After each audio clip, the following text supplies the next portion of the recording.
ปรากฏการณ์โซเชียลมีเดียอย่างเฟซบุ๊กล่มสะท้อนทางความไม่เที่ยงได้อย่างแจ่มชัดเจนไม่เอ็นเอียงการฝึกการยึดติดกับสิ่งเลี่ยงไม่ได้นำไปสู่ความหงุดหงิดจิตขัดเคืองเราควรจะเปลี่ยนเรื่องวิกฤตล้ำเป็นโอกาสในการฝึกจิตธรรมให้ตั้งมั่นดื่มด่ำไม่ทุกข์ใจเห็นความจริงทุกสิ่งคือรูปธรรมและนามธรรมย้ำว่ามันไม่เที่ยงเช่นสัจธรรม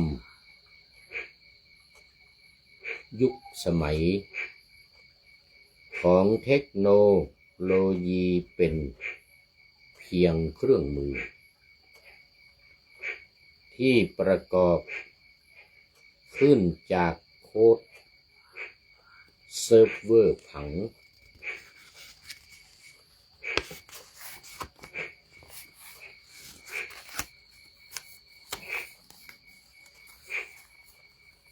และพลัง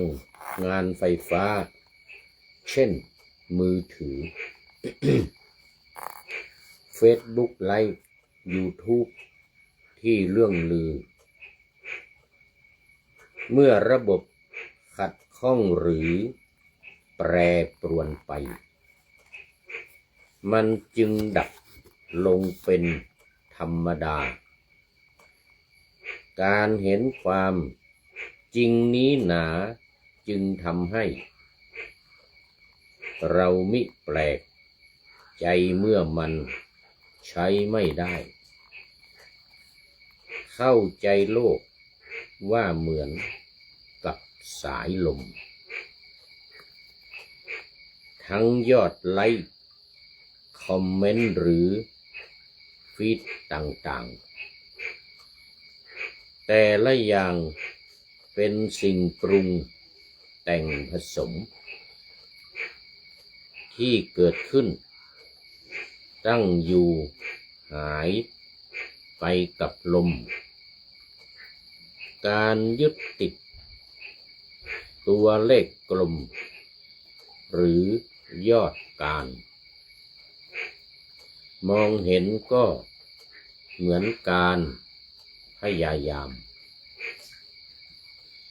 จับสายลมไปตามโลกสงสารรู้เท่าทันอาการของจิตนั้น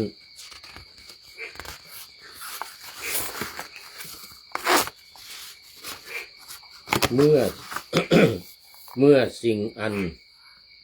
ตรธานดังหายไปสังเกตความหงุดหงิดเมื่อแอปล่มลองสังเกตความเศร้าตรมยามใจหาย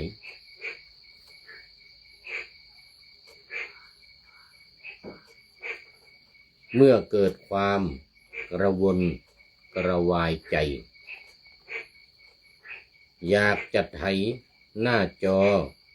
ให้แตกพินเป็นวิญญาณ เป็นสัญญาณเตือนว่าเรากำลัง ขาด ขอไปขาดอิสรภาพทางจิตใจสิ้นกลับมาอยู่กับปัจจุบันชีวินเปลี่ยนความรู้สึกหงุดหงิด เป็นรู้ตัวให้เตือนตัวเองทันทีว่าอ๋อจิต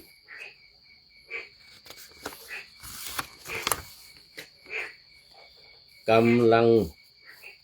กระเพื่อมเพราะคิดหงุดหงิดมั่วที่เคยควบคุมได้หลุดมือไปชัวร์การรู้ตัวหงุดหงิดนั้นดับไปเองขอถวายความนอบน้อมแด่พระรัตนตรัยมีพระพุทธเจ้าเป็นต้นขอถวายความเคารพพระมหาเถระพระเถรานุเถระเจ้าคณะพระสังฆาธิการทั่วโลกมีพระเดชพระคุณพระธรรมเสนาบดีเจ้าคณะภาค7วัดพระธาตุดอยสุเทพเป็นต้นและขออำนวยพรแด่ท่านผู้ฟังท่านผู้ชมสาธุชนพุทธบริษัททั้งหลายวันนี้รายการพระไตรปิฎกลอยฟ้า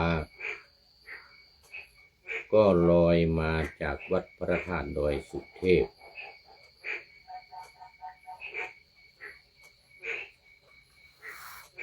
ผ่านทาง Facebook ไลฟ์สวัยเทพบุญ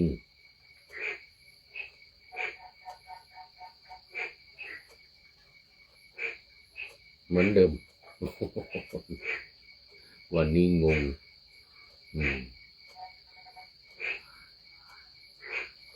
รายการก็เพิ่งได้จัดเพิ่งมาจัดรายการนี้เป็นรายการแรกวันนี้นะแล้วก็คงเป็นรายการสุดท้ายเพราะมันดึกแล้ว เนื่องจากว่าวันนี้ไปโรงพยาบาลหมอนัดไปตั้งแต่ตี 5เดี๋ยวตอนเช้านี้ตี 5:30ไปตั้งแต่ตี 5:30ไปเพื่อที่จะได้คิวก่อนเพื่อนแต่ปรากฏว่าได้คิวก่อนจริงได้ตรวจเลือดก่อนจริงแต่ว่าเวลาเข้าตรวจที่หมอเนี่ยต้องรอผลเลือดผลการตรวจเลือดยังไม่มาก็เลยต้องไปรอแล้วก็คนอื่นที่ไม่เกี่ยวข้องกับการตรวจเลือดเนี่ยก็เข้าไปตรวจก่อนเนี่ยนะเป็นโรคอื่นนั่นนะโรคอื่นวันนี้เยอะวันนี้เป็นวันจันทร์คนเยอะเหลือเกินพระที่ไปโรงพยาบาลเยอะดีว่าเราไปก่อนเพื่อนนะไปถึงก็ได้คิวก่อนได้เจาะเลือดก่อนแต่มารอผลเลือดมาก็เรานี่แหละได้เป็นผู้ที่ตรวจก่อนตามคิว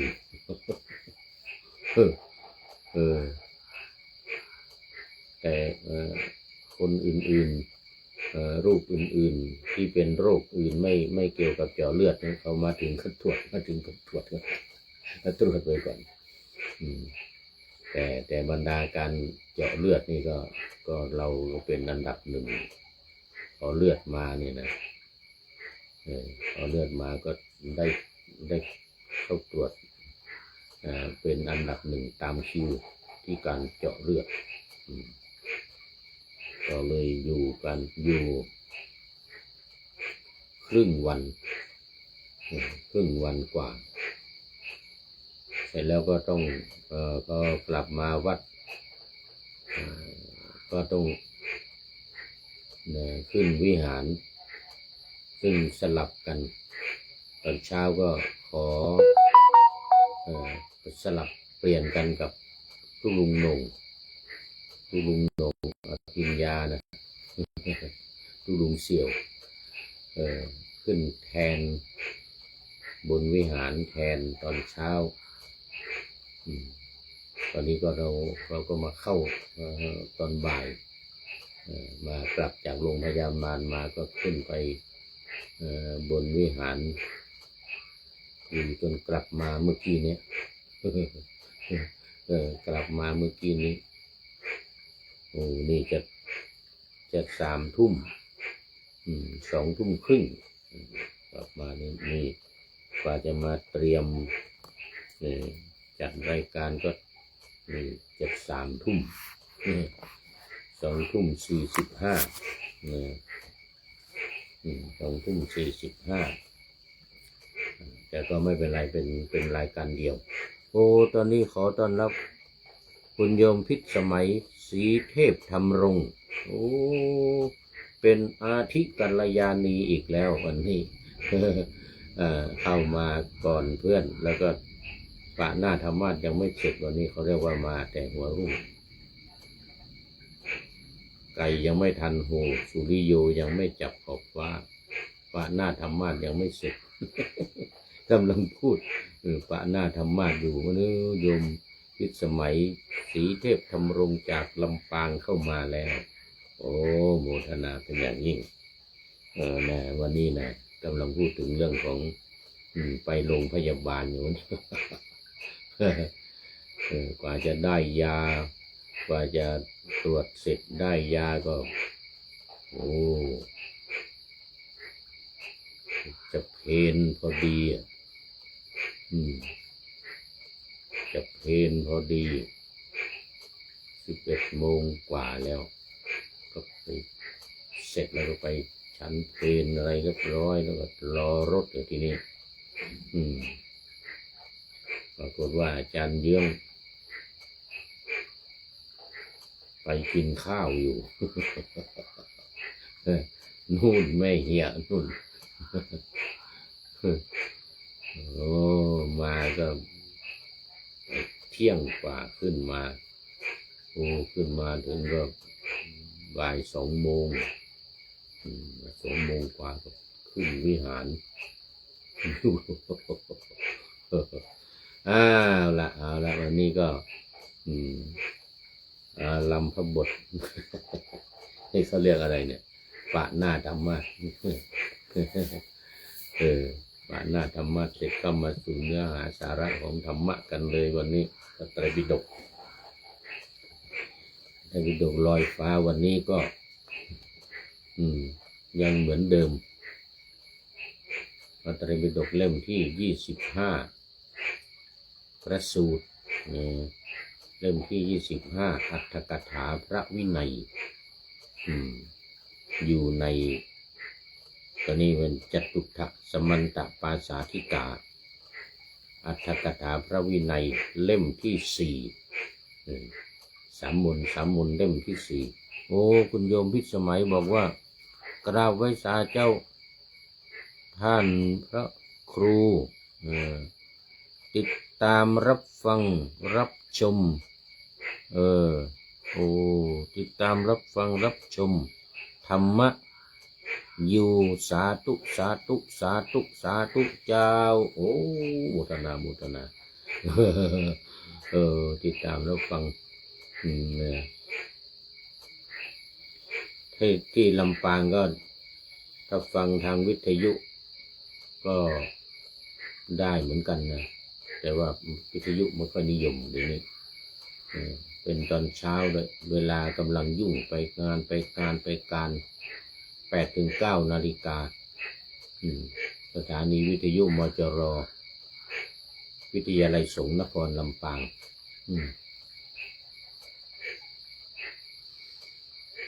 อาจารย์จีรศักดิ์ปั่นรำเป็นผู้อำนวยการอยู่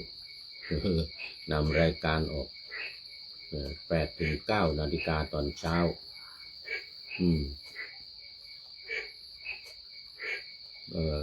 วันจันทร์ถึงวันศุกร์4 สถานีโอ้ตอนนี้ขอต้อนรับคุณโยมวาสนาตาใจนี่เป็น FC ใหม่นะนี่ยังไม่เคยเห็นFC ใหม่ยังไม่เคยเห็นวาสนาตาใจโอ้โมทนาเป็นอย่างยิ่งเป็นยังเป็น อาทิกัลยาณีคุณโยมวัฒนาเป็นอาทิกัลยาณีเป็นผู้มีความงามในท่ามกลาง ความงามในท่ามกลางได้แก่สมาธิโอ้โมทนาเป็นอย่างนี้จะต้องเข้าไปดูโปรไฟล์ก่อนคุณโยมวาสนาตาใจเป็น FC ใหม่วันนี้นี่โมทนาเอานะมาเอานี้ก็มาสู่จตุถสมันตภาษาธิกาอัตถกถาพระวินัยในพระไตรปิฎกเล่มที่25จุลวควันนานะมาถึงเรื่องที่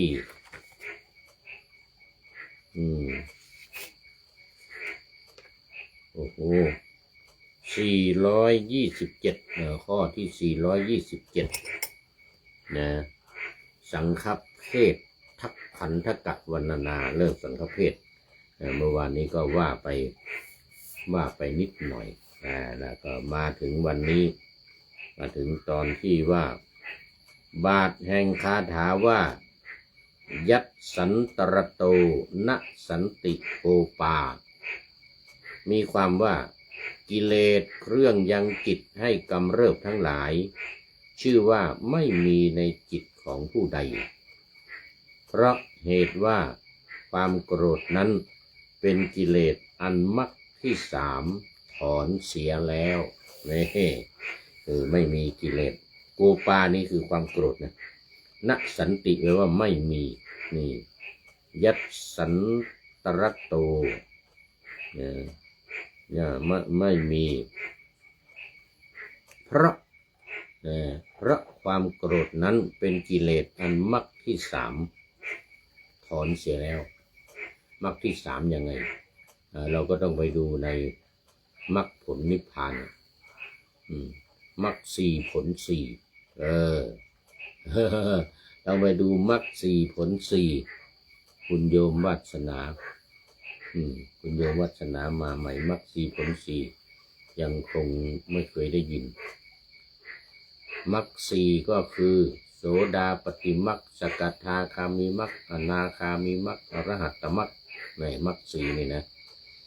คือความเป็นอริยบุคคลแล้วผล4ก็คือโสดาปัตติผลสกทาคามิผลอนาคามิผลและอรหัตตผล4คราวนี้ในที่นี้บอกว่าเป็นมรรคที่3มรรคที่3ถอนเสียแล้วก็คืออนาคามีอนาคามีนี่จะไม่มีราคะกับโทสะ2อย่างนี้ไม่มีในบรรดากิเลสตัวใหญ่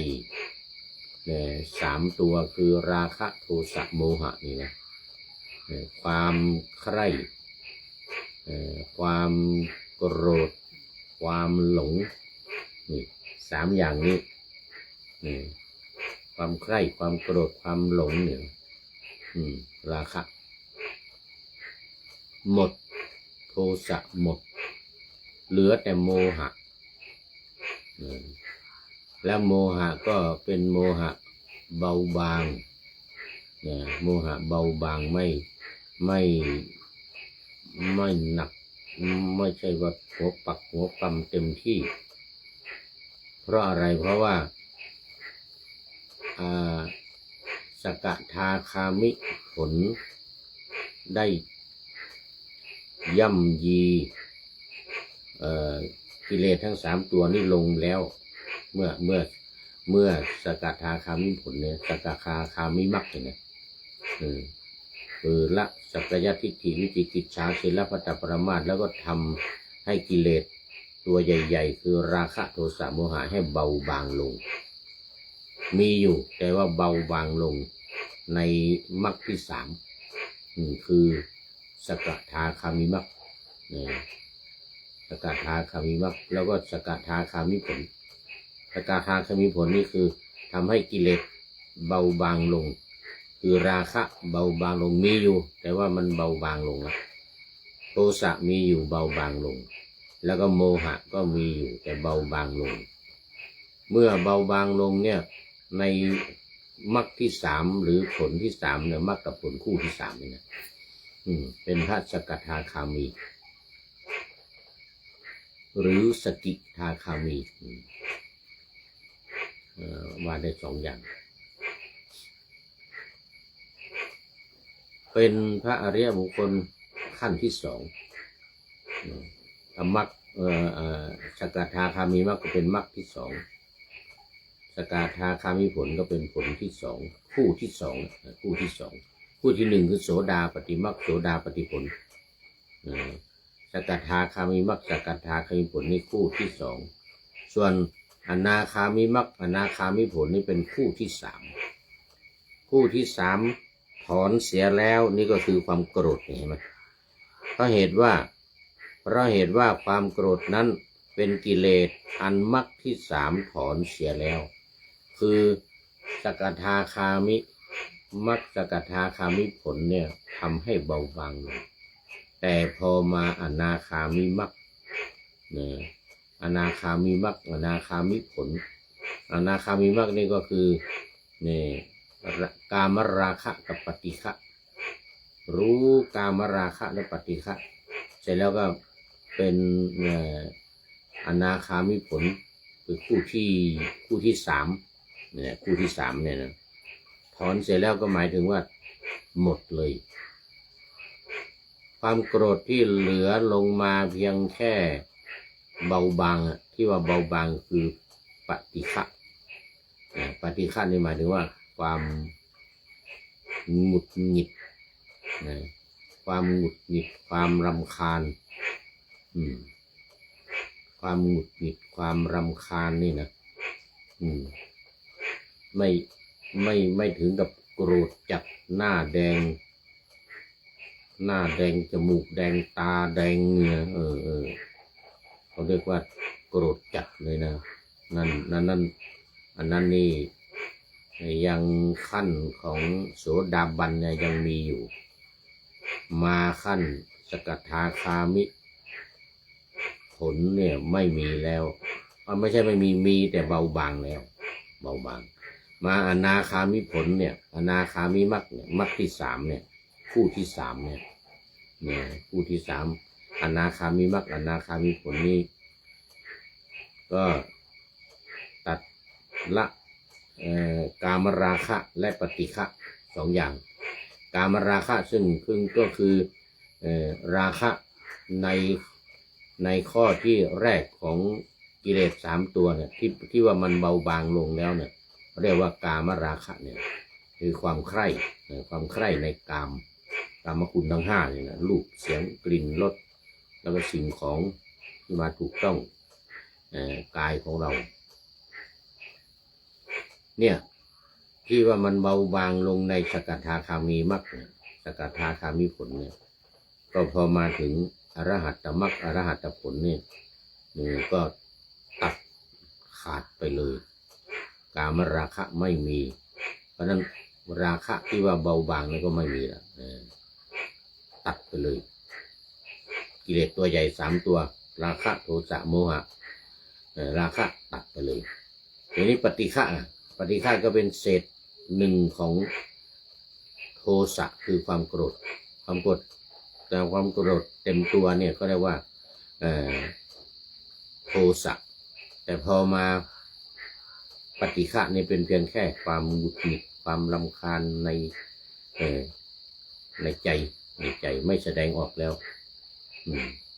คือมันเบาบางลงแล้วไงความโกรธมันเบาบางลงเพราะนั้นกามราคะปฏิฆะกามราคะข้อที่สี่ปฏิฆะข้อที่ห้านี่ในโอลัมภาคิยสังโยชน์เบื้องต่ำนี่เบื้องต่ำห้าข้อนี่หมดไปเลยนั่นก็หมายถึงว่าราคะก็หมดโทสะก็หมดเหลือแต่โมหะไปในอุทธัมภาคิยสังโยชน์เบื้องบนอีกห้าข้อรูปราคะอรูปราคะมานะอุทธัจจะและอวิชชาห้าข้อนี้เป็นโมหะเบาโมหะปานกลาง โมหะเบาๆความหลงความหลงที่ยังมีอยู่แต่ว่าไม่จัดแล้วไม่ใช่ความหลงอยู่หัวปลักหัวปั๊มเนี่ยหลงแบบไม่รู้เรื่องรู้ราวอะไรเลยอย่างนี้นะไม่ใช่อย่างนั้นแต่เป็นความหลงเบาๆอย่างรูปราคะอรูปราคะนี่ก็คือการเข้าฌานเข้าฌานที่1 2 3 4เนี่ยรูปราคะถ้าเข้าฌานที่5 6 7 8ก็เป็นอรูปราคะเห็นไหมมันเป็นโมหะเบาๆโมหะจริงอยู่โมหะอยู่แต่มันเป็นโมหะเบาๆแล้วก็มันเป็นเรื่องดีในเรื่องของสมาธิเนี่ยเรื่องจิตที่เป็นสมาธิจริงจะได้ฌานที่ฌานสมถะฌานวิปัสสนานี่นะ1 ถึง 4เนี่ยเป็นฌานของสมถกรรมฐานแล้วก็5 ถึง 8มันเป็นฌานของวิปัสสนาอันนี้ก็ยังถือว่าก็เป็นยังเป็นโมหะอยู่เป็นโมหะอยู่ทีนี้มาพูดถึงกิเลสมรรคที่ 3ถอนเสียแล้วก็คือความโกรธเนี่ยความโกรธนี้ไม่มีแล้วเป็นพระอนาคามีบุคคลเป็นพระอนาคามีบุคคล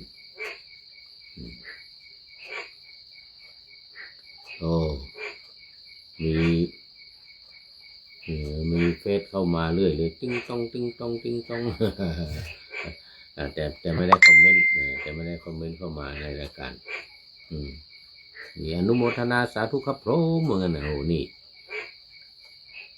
วัดแสนฝังท่านพระครูท่านพระครูท่านอาจารย์ท่านพระอาจารย์มหาปฏิมหาดุลพานวัดแสนฝังโมทนาโมทนาครับผมเหมือนไม่คอมเมนต์เข้ามาก็ไม่เป็นไร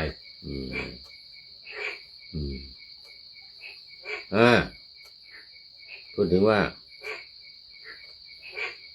กิเลสเครื่องยังจิตให้กำเริบทั้งหลายชื่อว่าไม่มีในจิตของผู้ใด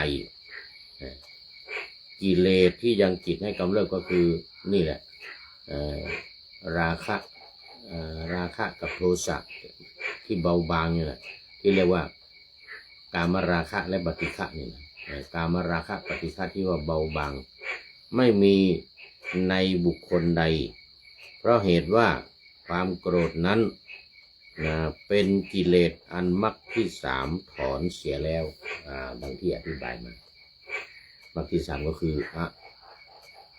อนาคามิอนาคามิมรรคอนาคามิมรรคอนาคามิผลละได้แล้วต่อไปข้อที่428ก็เพราะสมบัติชื่อว่าภวะวิบัติชื่อว่าวิภวะอันหนึ่งความเจริญชื่อว่าภวะความเสื่อมชื่อว่าวิภวะความเที่ยงชื่อว่าภวะคือภพเลยนะความขาดศูนย์ชื่อว่าวิภวะคือไม่มีภพบุญชื่อว่าภวะบาปชื่อว่าวิภวะคำว่าวิภวะและอภวะนี้เป็นอันเดียวกันโดยใจความแท้เหตุนั้นในบาทแห่งคาถาว่าอิติภวาภวะตัญจะวีติวัตโตนี้พึงเห็นเนื้อความอย่างนี้ว่าความมีและความไม่มีการมีประการอย่างนั้นคือมีประการหลากหลายนั้นใดอันพระผู้มีพระภาคตรัสด้วยอำนาจสมบัติพระผู้มีพระภาคตรัสด้วยอำนาจสมบัติและวิบัติความเจริญและความเสื่อมความเที่ยงและความขาดศูนย์ บุญและบาปผู้นั้นก้าวล่วงความมีและความไม่มีประการอย่างนั้นโดยนัยยะนั้นตามสมควรแก่เหตุด้วยมรรคแม้สี่มรรคทั้งสี่ก็คือโสดาปัตติมรรคสกทาคามิมรรคอนาคามิมรรคและอรหัตตมรรคถ้าเข้าสู่มรรคแล้วก็มันเป็นกระแสเขาเรียกว่าก้าวสู่กระแสของพระนิพพานถ้าเป็นผลนะโสดาปัตติผลสกทาคามิผลอนาคามิผลและอรหัตผลก็หมดเลยหมดเลยคือกิเลสทั้งหลาย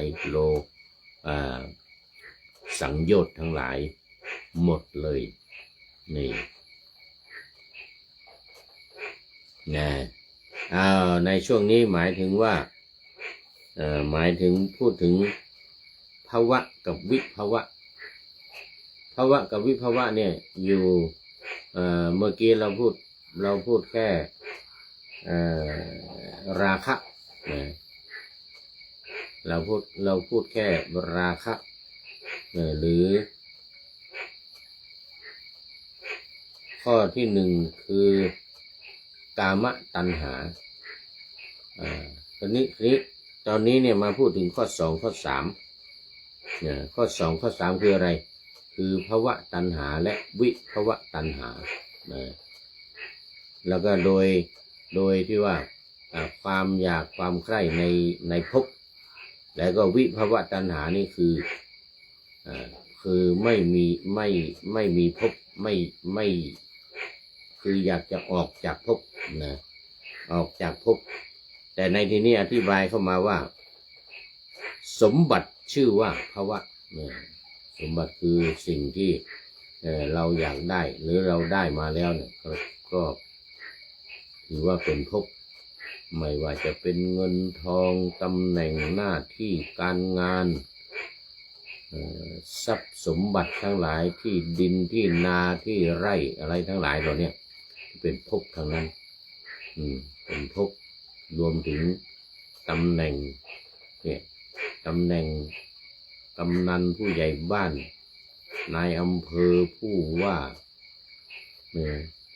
ไปถึงนายกรัฐมนตรีเหล่านี้นะตำแหน่งทั้งหลายต่างๆเหล่านี้รวมถึงยศถาบรรดาศักดิ์ทั้งหลายเหล่านี้เป็นภพทั้งนั้นดังที่เคยได้อธิบายมาแล้วหลายครั้งว่ามันเป็นภพแม้แต่เรื่องบ้านเรือนที่ดินที่นาที่ไร่สวนแล้วก็ตลอดถึงบ้านเมืองหมู่บ้านตำบลอำเภอจังหวัดประเทศทวีปเนี่ยเป็นภพทั้งนั้นเลยเป็นภพทั้งนั้นเลยเพราะฉะนั้นในที่เนี้ยสมบัติชื่อว่าภพก็คือสมบัติพัสถานทั้งหลายสิ่งของทั้งหลายเนี่ยเงินทองนี่ก็ถือว่าเป็นภพเนี่ยมันเป็นสมบัตินี่เขียดกับกบนี่ร้องกันดังเหลือเกิน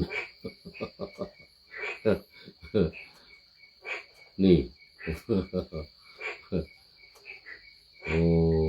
เพราะฉะนั้นเรื่องของภพ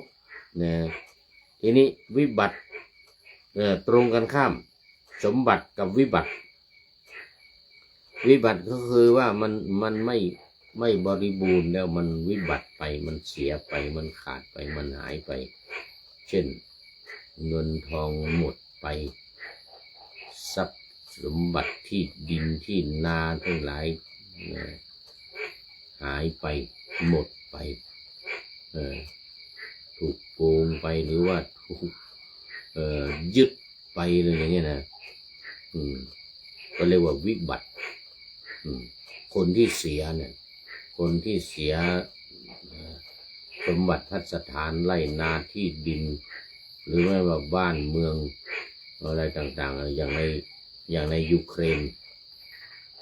ที่มีสงครามกันกับรัสเซียมา5 ปีเนี่ยนะ5 ปีแล้วรัสเซียก็เข้าไปรบไปยึดแถวดอนบัสแถวอะไรกันนะซาโปริเซียเคอร์ซอนอะไรนั่นนะที่ยึดมาแล้วเนี่ยนะอันนั้นแหละเขาเรียกว่าเป็นภพภาวะตัณหาคืออยากได้ทรัพย์สมบัติเหล่านั้นได้อยากได้ที่ดินเหล่านั้นเนี่ยทางฝ่ายเสียแล้วเป็นไงนี่เรียกวิบัติทางฝ่ายเสียก็ฝ่ายยูเครนเสียเนื้อที่ดินอะไรต่างๆตั้งแต่ไครเมียมาแล้วเนี่ยเมื่อโน่นเมื่อสัก15 ปีมาแล้วรัสเซียเข้าไปยึดไครเมียได้แล้วแต่ตอนนี้ก็มาเข้าไปยึดอีกแล้วเข้าไปยึดก็ได้ อย่างนี้เรียกว่าวิบัติเรียกว่าวิบัติฝ่ายยูเครนวิบัติอันนี้ฝ่ายรัสเซียก็เป็นสมบัติคือได้มาได้ที่ดินได้อะไรมาไปยึดก็มาไปรบได้มาอย่างในอิสราเอลกับปาเลสไตน์ก็เหมือนกันในแถวอาหรับแถวนั่นน่ะประเทศทั้งหลายเนี่ยนะอิสราเอลก็เข้าไปยึดตอนนี้เข้าไปยึดเลบานอนอีกละยึดได้แถวเยรูซาเล็มแถวเนี่ยเข้าไปยึดฉนวนกาซาอย่างนี้นะอะไรเวสต์แบงก์อะไรต่างๆนี่นะเนี่ยฝ่ายที่ได้นี่เรียกว่ามันเป็นสมบัติเขาเรียกว่าภาวะเขาเรียกว่าเป็นภพฝ่ายที่เสียเหรอหมู่ปาเลสไตน์แล้วหมู่ที่อย่างซีเรียนี่ก็เสียที่ดินมาไอ้โกลานนะที่ราบสูงโกลานนะอิสราเอลก็ไปยึดมาอิสราเอลเป็นฝ่ายสมบัติเป็นฝ่ายได้ภพเขาเรียกภพส่วนวิบัติเขาเรียกว่าวิภาวะวิภาวะวิภพวิภาวะนี่คือไม่ใช่ภพฝ่ายเสียฝ่ายวิบัติฝ่ายเสียฝ่ายวิบัติอย่างซีเรียก็เสียที่ราบสูงโกลันอิสราเอลไปยึดเลบานอนตอนนี้เลบานอนตอนใต้ของเลบานอนอิสราเอลเข้าไปยึดไปลบแล้วก็ไปยึดไปไล่หมู่นั้นออกไล่หมู่เลบานอนออกไปฮิสบาเลาะมาและอะไรออกไปเนี่ยอันนี้เขาเรียกว่าฝ่ายสมบัติหรือภาวะหรือภพฝ่ายสมบัติรวมถึงหมดทั้งทวีปทั้งหลายอย่างนี้เวเนซุเอลาสหรัฐก็เข้าไปยึดเอาน้ำมันไอ้น้ำมันนั่นมันก็คือภพไอ้น้ำมันคือภพสหรัฐเข้าไปยึดเอาน้ำมันเลยตอนนี้โอ้โหเวเนซุเอลาทั้งประเทศ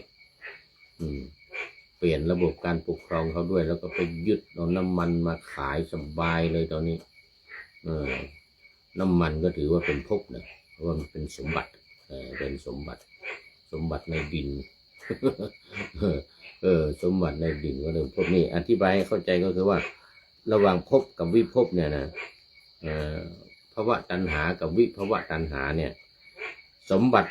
เนี่ยชื่อว่าภาวะนี่แล้วก็วิบัติชื่อว่าวิภาวะนะมันคือตีความหมายอย่างนี้ตีความหมายอย่างนี้อันหนึ่งความเจริญชื่อว่าภาวะความเสื่อมชื่อว่าวิภาวะนี่เห็นไหมความเจริญคือยังไงก็คือมันได้มาได้สมบัติมาได้ที่ดินมาได้ยศถาบรรดาศักดิ์ได้ตำแหน่งหน้าที่การงานเนี่ยเป็นประธานาธิบดีเป็นนายกรัฐมนตรีเป็นกำนันผู้ใหญ่บ้านเป็นผู้ว่าราชการ อย่างนี้นะหรือประธานสภาอย่างนี้นะเที่ยวเลยเป็นภพอย่างนั้นนี่เขาเรียกว่าความเจริญชื่อว่าภพเนี่ยชื่อว่าภวะก็คือภพความเจริญคือมันได้มาเนี่ยมันได้มาสมมติว่าเวเนซุเอลาสหรัฐไปยึดอย่างเงี้ยนะจับ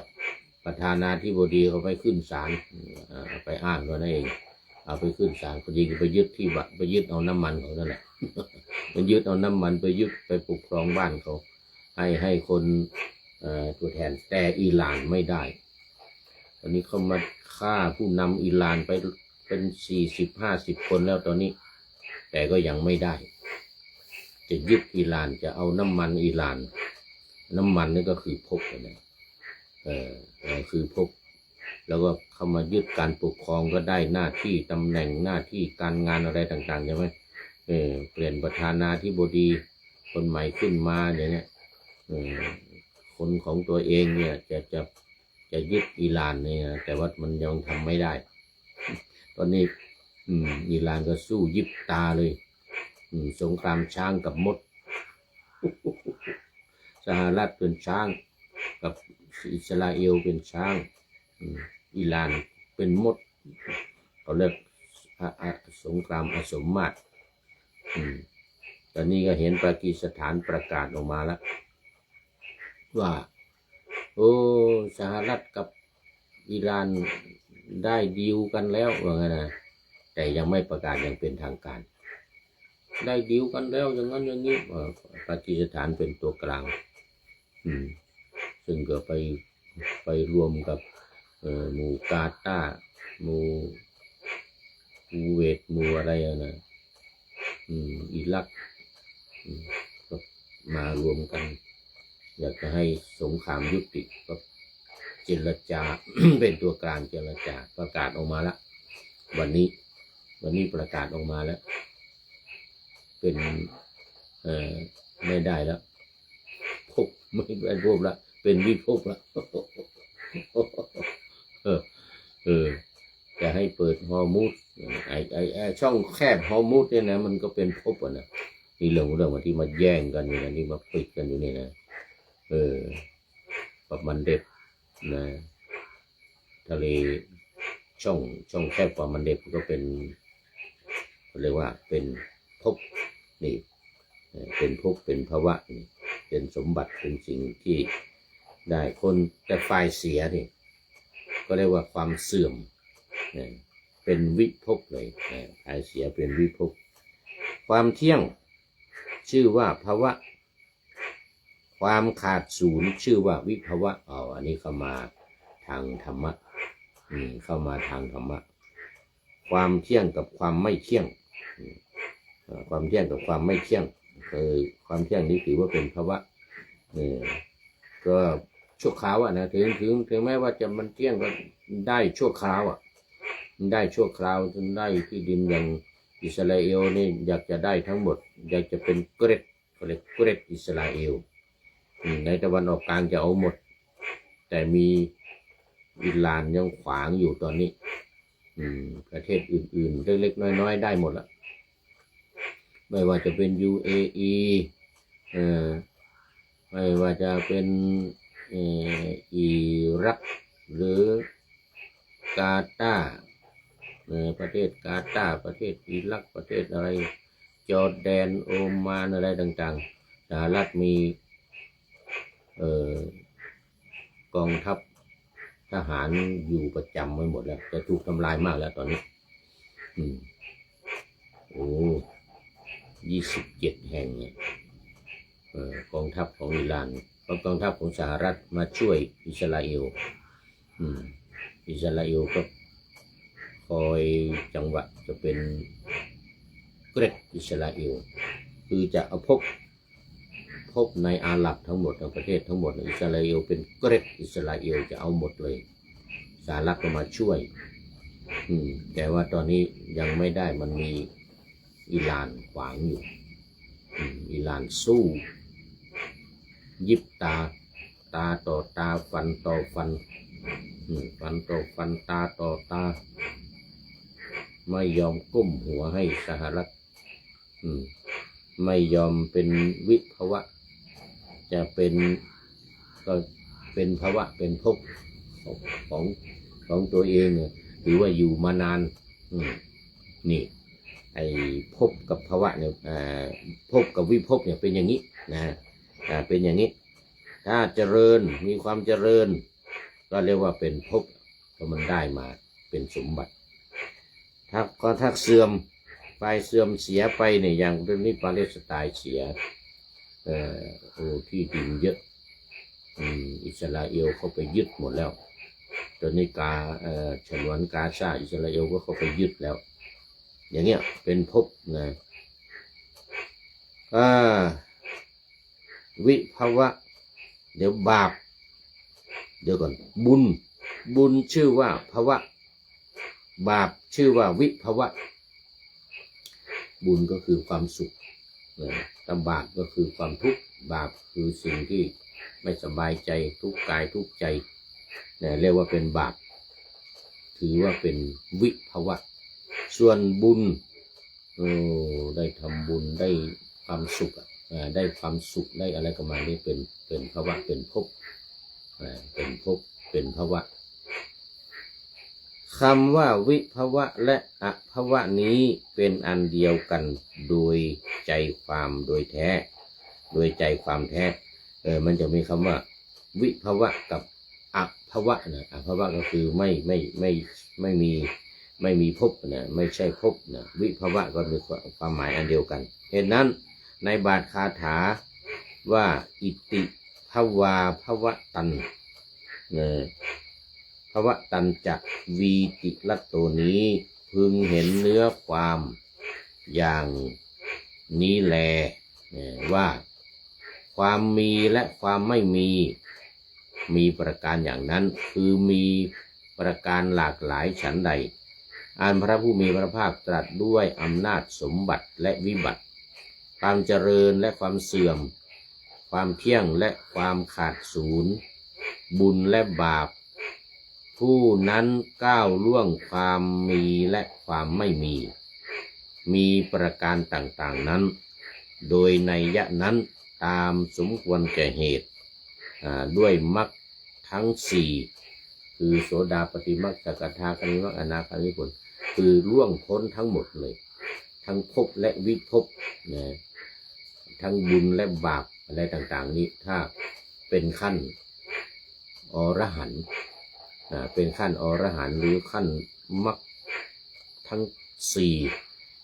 คือโสดาปัตติมรรคสกทาคามิมรรคอนาคามิมรรคและอรหัตตมรรคเข้าเหยียบแล้วเนี่ยก็จะกลายเป็นโสดาปัตติผลสกทาคามิผลอนาคามิผลและอรหัตตผลถือว่าเมื่อมีละได้ทั้งหมดทั้งความมีทั้งความไม่มีทั้งภพและวิภพเพราะฉะนั้นภพและวิภพเนี่ยไม่ใช่ว่าหมายถึงแม้ว่าภพจะหมายถึงบุญแม้ว่าภพเนี่ยจะหมายถึงสมบัติอะไรก็ตามนะแต่มันยังเป็นสิ่งที่เป็นโลกิยะอยู่ในวัฏสงสารยังไม่พ้นจากความทุกข์ส่วนวิภพก็เหมือนกันความเสื่อมความเสียก็เกิดความเสียใจความไม่สบายใจ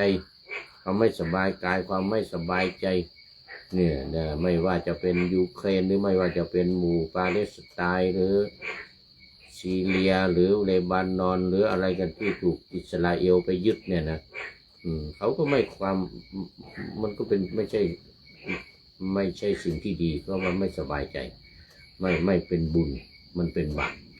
ส่วนอิสราเอลก็ไม่ใช่ว่าจะดีนะไม่ใช่ว่าจะดีนะที่ได้ที่ดินมากๆที่ได้ตรงนั้นตรงนี้มานะเป็นของตัวเองนี่นะมันก็ยังเป็นภพนี้มันก็เป็นภวะตัณหาเป็นความใคร่เป็นความอยากในเรื่องของภพถึงแม้ว่าได้มาก็ไม่มีความสุขอะไรมากมันก็จะอยู่ในความไม่เที่ยงมันก็จะหลุดลอยไป เดี๋ยวชิงกันไปชิงกันมาเดี๋ยวก็หลุดหายไปอีกนะแต่ก็ตั้งไว้เหมือนกับเกรดอเมริกาเนี่ยนะสหรัฐเฟิร์สสหรัฐเกรดเนี่ยนะจะเป็นใหญ่ในโลกนี่นะสหรัฐอเมริกาเนี่ยนะนี่ก็มาช่วยอิสราเอลรบกับอิหร่านเดี๋ยวนี้พบกับวิภพในเรื่องมันนี่นะตัวอย่างต้องขออภัยที่พูดเรื่องเหล่านี้แต่ว่ามันเป็นตัวอย่างที่เราให้เราเข้าใจว่าที่พระพุทธองค์ตรัสว่ามรรคสี่ผลสี่เนี่ยนิพพานหนึ่งเนี่ยนะหรือโลกุตรธรรมเนี่ยนะมันก็คือเรื่องของการตัดภพตัดวิภพนะทั้งกามตัณหาภวตัณหาวิภวตัณหาไม่ดีทั้งนั้นเลยเป็นสิ่งที่ไม่ดีเป็นทุกข์นะเป็นความลำบากเป็นความไม่สบายกายไม่สบายใจเดือดร้อนกันอยู่ทุกหย่อมย่าเห็นไหมประเทศใดที่รบกันเรื่องที่ดินแม้แต่ใกล้ๆของเราเนี่ยที่เขมรยึดของเราไปเนี่ยนะแต่ตอนนี้ไทยยึดคืนมานี่นะไอ้พบนี่แหละนี่เรื่องมันนะว่าไปว่ามาอยู่ในประเทศไทยกับเขมรเรานี่นะก็อันเดียวกันนี่ลักษณะเดียวกันกับรัสเซียกับยูเครนเนี่ยนะลักษณะเดียวกันกับอิสราเอลกับปาเลสไตน์เนี่ยนะเลบานอนหรือซีเรียเนี่ยนะที่อิสราเอลเขาไปยึดเนี่ยนะอย่างตอนนี้ชายแดนไทยเราเนี่ยไม่ว่าจะฝั่งทางเขมรไม่ว่าจะฝั่งทางพม่านะไอ้ที่ลบอะไรกันเนี่ยนะมันเป็นเรื่องภพกับวิภพนี่แหละเรื่องมันเป็นเรื่องของภพกับวิภพนี่แหละถ้าตัดเรื่องนี้ได้นะมรรคด้วยมรรคต้องด้วยมรรคด้วยอริยมรรคอย่างอนาคามิมรรคหรืออรหัตตมรรคก็สบายก็สบายก็จะไม่ต้องสู้รบกันไม่ว่าจะเป็นตะวันออกกลางหรือในยุโรปหรือในเอเชียของเราเนี่ยในเอเชียของเราเนี่ยไม่ว่าจะเป็นไต้หวันกับแผ่นดินใหญ่จีนแผ่นดินใหญ่ก็จะเอาไต้หวันเข้ามารวมกันเป็นอันเดียวกันมันก็พบไปแหละในเรื่องมันก็พบมาแหละเดี๋ยวนี้ก็ไต้หวันก็ทำตัวเป็นเอกเทศเพราะว่าเขาเอกเทศมานานแล้วเขาไม่ได้อยู่กับแผ่นดินใหญ่มานานแล้วสมัยก่อนก็ญี่ปุ่นเข้าไปปกครองไอ้ไต้หวันนี่นะญี่ปุ่นเข้าไปปกครองพอญี่ปุ่นแพ้สงครามโลกครั้งที่2มันก็ปล่อยให้ไต้หวันเป็นตัวของตัวเองหมู่ไต้หวันก็ไม่ยอมขึ้นกับจีนอยู่แล้วเพราะว่าแยกไปนานแล้วเจียงไคเชกแยกไปนานแล้วเจียงไคเชกแยกไปปกครองเองนี่พบทั้งนั้น ไต้หวันก็เรื่องพบนี่แหละไต้หวันกับแผ่นดินใหญ่นี่นะพม่ากับไทยนะแถวฝั่งไทยใหญ่ของเรานี่ไทยน้อยใช่ไหมพม่าไทยใหญ่ก็เรื่องของพบนี่แหละเรื่องมันนะไทยใหญ่ก็พบไทยน้อยก็พบประเทศลาวก็ไทยดำก็พบอีกพบหนึ่งเอาสรุปแล้วในโลกนี้ถ้านี่เห็นไหมตัดตัณหาเดี๋ยวตัดภพและวิภพนี้ได้นะภพและวิภพตัดภพและวิภพนี้ได้นะไม่มีในผู้ใดนะไม่มีในผู้ใดผู้นั้นก็ชื่อว่าหลุดพ้นแล้วก็จะมีความสุขมีความเจริญพัฒนาถาวรวันนี้เอาแค่นี้ก่อนหมดเวลาคุณโยมวาสนาตาใจเมื่อกี้เข้ามาเป็นมัชเชมัชเชกัลยาณี ความงามในท่ามกลางตอนนี้เป็นอยู่ไม่มีใครมาแล้วเป็นสุดท้ายเข้าสู่รายการคือคุณโยมวัฒนาตาใจโอ้มุกนาเป็นอย่างนี้เป็นปริโยสานกัลยาณี มีความงามในที่สุดนะไม่มีความหงุดหงิดนี่อ้าวมาถึงไหนแล้วตอนนี้เอาแค่นี้ก่อน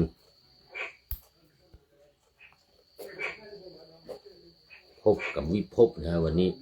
เรื่องพบกับวิภพ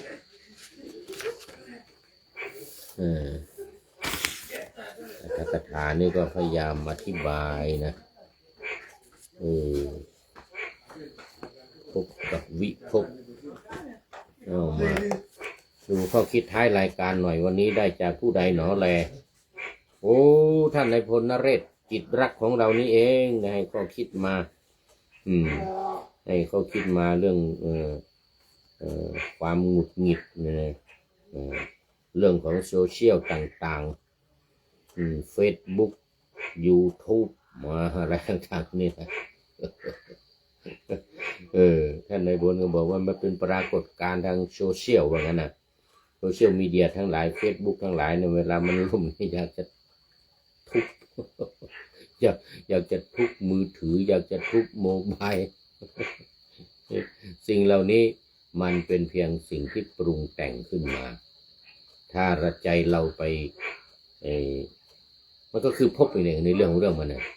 พวกโซเชียลทั้งหลายเนี่ยมันเป็นภพทั้งนั้นอยู่ในเรื่องภพนี้นะเอามาดูว่าเรื่องราวเป็นยังไงท่านนายพลนเรศจิตรักของเราเนี่ยเขียนไว้ก็คิดนี้ไว้ปรากฏการณ์โซเชียลมีเดียอย่าง Facebook ล่มสะท้อนทางความไม่เที่ยงนี่ความไม่เที่ยงมาแล้วได้อย่างแจ่มชัดเจนไม่เอ็นเอียงการยึดติดกับสิ่งเลี่ยงไม่ได้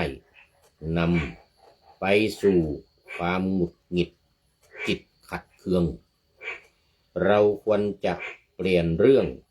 วิกฤตล้ำเป็นโอกาสในการฝึกจิตธรรมให้ตั้งมั่นดื่มด่ำไม่ทุกข์ใจก็คือให้พ้นจากภพนี่ในเรื่องของเรื่องมันนี่ในโซเชียลทั้งหลายนี่มันคือภพเลยFacebook บ้างอะไรYouTube บ้าง TikTok บ้างอะไรพวกนี้นะมันเป็นภพทั้งนั้นเรื่องของเรื่องมันไม่ทุกข์ใจนะถ้าเราฝึกจิตตั้งมั่นไม่ทุกข์ใจหนึ่งเห็นความจริงบอกว่าอย่างนั้นนะหนึ่งเห็นความจริงทุกสิ่งคือรูปธรรมนี่จะแยกรูปแยกนามในญาณนามรูปปริเฉทญาณนี่เลยนี่ไม่ใช่ธรรมดานั่นเนี่ยเห็นความจริงทุกสิ่งคือรูปธรรมและนามธรรมย้ำว่ามันไม่เที่ยงเช่นสัจธรรมยุคสมัยของเทคโนโลยีเป็นเพียงเครื่องมืออย่าไปหลงสิ่งต่างๆทั้งหลายเหล่านี้มันเป็นภพมันเป็นเพียงเครื่องปรุงแต่งขึ้นมาเป็นเครื่องมือที่เราจะใช้ทำอะไรมันอย่าไปยึดไปถืออย่าไปติดมันในเรื่องของเรื่องมันอันนี้ข้อหนึ่งนะข้อหนึ่งเห็นความจริงทุกสิ่งคือรูปธรรมและนามธรรมย้ำว่ามันไม่เที่ยงเช่นสัจธรรมยุคสมัยของเทคโนโลยีเป็นเพียงเครื่องมือที่ประกอบขึ้นจากโค้ดเซิร์ฟเวอร์ผังมีโค้ดมีเซิร์ฟเวอร์ประมาณนั้นโค้ดเซิร์ฟเวอร์ผังและพลังงานไฟฟ้าเช่นมือถือ Facebook ไลฟ์ YouTube ที่เรื่องลือเมื่อระบบขัดข ข้องหรือแปรปรวนไปมันจึงดับลงเป็นธรรมดาเครื่องมือทั้งหลายดับอย่างสถานีวิทยุของเรานี่เดี่ยงดับซ่อมมาอยู่หลายวันมันจึงดับลงเป็นธรรมดาการเห็นความจริงนี้หนาจึงทำให้เรามิแปลกใจเมื่อมันใช้ไม่ได้เข้าใจโลกว่าเหมือนกับสายลม เอาไปเอามาโลกนี่เหมือนสายลมภพทั้งหลายนี่นะภพทั้งวิภพทั้งหลายนี่เป็นสายลมนะนี่เหมือนกับสายลมทั้งยอดไลค์คอมเมนต์หรือฟีดต่างๆคอมเมนต์หรือฟีดต่างๆยอดไลค์ทั้งนี้ไลค์เข้ามาเนี่ยไลค์เฟซบุ๊กไลค์นี่ยอดไลค์ยอดคอมเมนต์ฟีดต่างๆแต่ละอย่างเป็นสิ่งปรุงแต่งผสมที่เกิดขึ้นตั้งอยู่หายไปกับลมการยึดติดตัวเลขกลมหรือยอดการมองเห็นก็เหมือนการพยายามจับสายลมไปตามโลกสงสารนี่ข้อหนึ่งผ่านไปข้อสองรู้เท่าทันนะรู้เท่าทันอาการของจิตนั้นเมื่อสิ่งอันตรธานดังหายไปนะเมื่อสิ่งที่มันอันตรธานมันหายไปมันเสียไปนะเครื่องโทรศัพท์มือถือหรือเครื่องคอมพิวเตอร์อะไรต่างๆที่มันเสียไปเนี่ยนะโอ้เดี๋ยวก่อนมันไม่ค่อยเสถียรหยุดสังเกตความหงุดหงิดเมื่อแอปล่มเกิดความหงุดหงิดขึ้นมาแล้วสังเกตความหงุดหงิดเมื่อแอปล่มลองสังเกตความเศร้าตรมยามใจหาย เมื่อเกิดความกระวนกระวายใจอยากจะไถหน้าจอให้แตกพิน หน้าจอเราจะไถให้มันแตกพินพังไปเลยเนี่ยให้แตกพินอะไรเป็นสัญญาณเตือนว่าเรากำลังขาดอิสระภาพทางจิตใจสิ้นกลับมาอยู่กับปัจจุบันชีวิตเปลี่ยนความรู้สึกหงุดหงิดเป็นรู้ตัวคือมีสตินะเปลี่ยนจากความหงุดหงิดจากเครื่องทั้งหลายโซเชียลทั้งหลายที่มันไม่ดีเนี่ยนะมาเป็นสติให้มีความรู้สึกตัวเปลี่ยนความรู้สึกหงุดหงิดเป็นรู้ตัวให้เตือนตัวเองทันทีว่าจิตจิตของเรานี่นะกำลังกระเพื่อมเพราะคิดหงุดหงิดมั่วที่เคยควบคุมได้หลุดมือไปชัวร์การรู้ตัวหงุดหงิดนั้นดับไปเองอันนี้ข้อสองต่อไปข้อสามฝึกธรรมะปฏิบัติในชีวิตประจำวันแยกจิตออกจากเข่งแห่งโซเชียลดูแลจิตตัวเองมากกว่ายอดกดไลค์เจ๋งที่ถูกใจ อย่าไปสนใจเรื่องเขากดไลค์กดแชร์เนี่ยมันจะดีจะมีมากยังไงก็เราควบคุมจิตใจของเรานี่ให้ดีก็แล้วกัน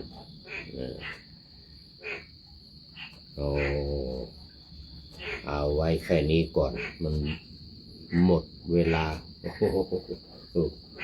หมดเวลาเกินเวลามาแล้วเอาไว้แค่นี้ก่อนเดี๋ยวมาต่ออีกยังมีอีก นี่ข้อ3นี่ยังมีอีกในเรื่องของปรากฏการณ์ธรรมชาติปรากฏการณ์เรื่องของFacebook มือถือ TikTok YouTube อะไรต่างๆพวกนี้นะโอ้นี่ท่านนายพลนเรศจิตรักของเรานี่ทันสมัยมากนะพูดถึงเรื่องนี้เอามาเข้ากับธรรมะเข้ากับความไม่เที่ยงเข้ากับความกระวนกระวายเข้ากับความหงุดหงิดทั้งหลายพบทั้งหลายนี่เอง โมทนาขอบคุณแต่ท่านนายพลนเรศจิตรักไว้นาทีนี้เป็นอย่างยิ่ง ขอนำพระไตรปิฎกลอยฟ้าไปจากผู้ฟังทั้งหลายในโลกล่าวันต่อไปจะได้จรย้อนกลับมาสู่สถานีใหม่ให้ท่านฟังอย่าลืมเปิดวิทยุหรือเครื่องรับโทรศัพท์โมบายคอมพิวเตอร์ผัง YouTube เฟซเพจไลน์ให้ดังๆเพื่อชมฟังรายการวันต่อไปขอทุกท่านมีความสุขทุกคืนวันนำธรรมะประกอบการงานทั้งหลายเช่นขยันทำงานทางวาจากาย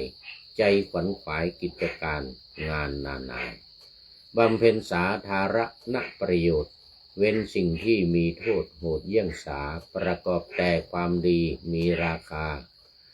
แสวงหาเงินทองครองใจคนเสียสละพระทรัพย์นับมากน้อยไม่ให้ล้านก็ให้ร้อยไม่ด้อยผลเอื้อคนรวยช่วยคนยากฝากคนจนให้ทุกคนเท่ากันมาตรฐานเดียวขอเจริญพร